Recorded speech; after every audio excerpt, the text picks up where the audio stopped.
سارے صحابہ مل کے آئے، کہنے لگے عمر فاروق سے کہنا ہے نبی پاک کے زمانے میں تو ظاہراً غربت تھی، ابو بکر کے دور میں بھی غربت تھی، اب تو بڑا مال ہے، عمر سے سفارش کرو کہ عمر نیا کرتا پہنا کرے۔ ملکوں کے سفیر آتے، عمر وہی پھٹی پرانی چادر اوڑھ کے اور وہی کئی جگہ پہ پیوند لگے سوٹ پہن کے سفیروں کے سامنے بیٹھ جاتا ہے۔ عمر کو مشورہ دو، طے ہو گئی بات۔ سب نے جب مشورہ دے لیا تو سارے کہنے لگے یہ بتاؤ شیر کی مونچھ کو ہاتھ کون لگائے گا؟ کہنا کس نے ہے؟ بندہ بھی تو ڈھونڈو نا۔ میں کہا جناب میرا یہ خیال ہے کہ مولا علی شیر خدا کہیں گے، کیونکہ جس شخص کی عمر کو سب سے زیادہ حیا کرتے دیکھا وہ شیر خدا مولا علی ہے رضی اللہ تعالی علی کہیں گے، اس لیے کہ جناب علی تو کئی دفعہ جب گفتگو کرتے تھے تو حضرت عمر چپ کر جاتے تھے اور فرماتے تھے علی نہ ہوتا تو میں ہلاک ہو جاتا۔ تو کہا علی سے کہو۔ جناب علی شیر خدا کو بلایا، کس کام کے لیے؟ جی اللہ اکبر۔ یہ ذرا اپنے اس دور پہ اس بات کو ذرا کہا جناب ان سے کہیں کہ زیادہ نہیں، ایک کرتا نیا پہن لے، سفیر آتے ہیں وزیر آتے ہیں تو ایک کرتا نیا پہن لے۔ حضرت علی کو بلایا، فرمانے لگے کوئی اور بات ہوتی تو میں کہہ دیتا، یہ والی میں نہیں کہہ سکتا، کوئی اور ہوتی تو میں عمر کو کئی دفعہ کہہ دیتا ہوں، جلال میں بھی تو سن، یہ والی میں نہیں کہہ سکتا، میں تمہیں ایک مشورہ دیتا ہوں۔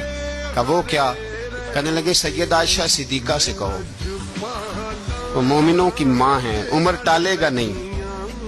اماں جی سے جا کے کہا اماں جی نیا کرتا عمر سے کہیں پہن لیں، وزیر آتے ہیں بڑے بڑے لوگ تو چلو کوئی حرج نہیں۔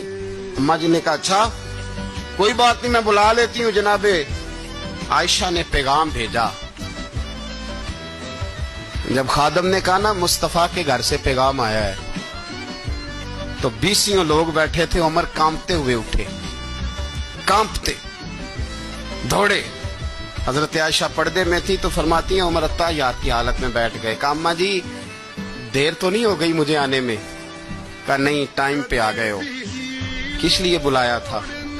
کہا عمر دیکھو غربت کے معاملات اور ہوتے ہیں، جب اللہ آسانی دے تو کوئی چیز استعمال کرنا حرام نہیں ہوتی، اگر حرام ہے تو بتاؤ۔ کہا نہیں اماں جی حلال ہی ہے۔ تو فرمایا پھر اتنے سفیر آتے ہیں مشیر آتے ہیں، اب تو مال غنیمت بڑا آتا ہے، ڈھیر لگ جاتے ہیں مسجد میں، تو چل ایک نیا کرتا تم بھی پہن لیا کرو، اور آپ نیا کرتا پہنو گے تو دھاک بیٹھے گی غیروں پر۔ تو صحابہ کا مشورہ ہے کہ آپ نیا لباس پہنے۔ اماں جی کہتی ہے میں نے حکم دیا تو عمر چپ کر گئے، گردن جھک گئی۔ تھوڑی دیر کے بعد سیدنا عمر فاروق نے سر اٹھایا تو داڑھی پہ آنسو گر رہے تھے، رو پڑے، کہنے لگے پاک محبوب کی پاک بیوی جیسے حکم کرتی ہو میں حاضر ہوں، پر مجھے وہ والا لباس پہنانا جو میرے مصطفیٰ نے پسند فرمایا ہے، اگر یہ رنگ رسول پاک کا ہے تو میں حاضر ہوں، اور اگر نبی پاک کا نہیں تو پھر جیسے آپ حکم کریں۔ جناب عائشہ کہتے ہیں عمر روئے تو میں زیادہ روئی، میرا پلو بھیگ گیا آنسوؤں سے۔ میں نے کہا عمر آپ جائیے۔ عمر یوں نکلے تو جو صحابہ کھڑے تھے وہ کونے میں تھے، سارے آ گئے۔ کہا اماں جی کیا بنا؟ فرمایا بھائی تم سب جو باتیں کہتے ہو وہ اپنی جگہ ٹھیک ہیں، پر عمر جو بات کرتا ہے وہ سب سے زیادہ ٹھیک ہے۔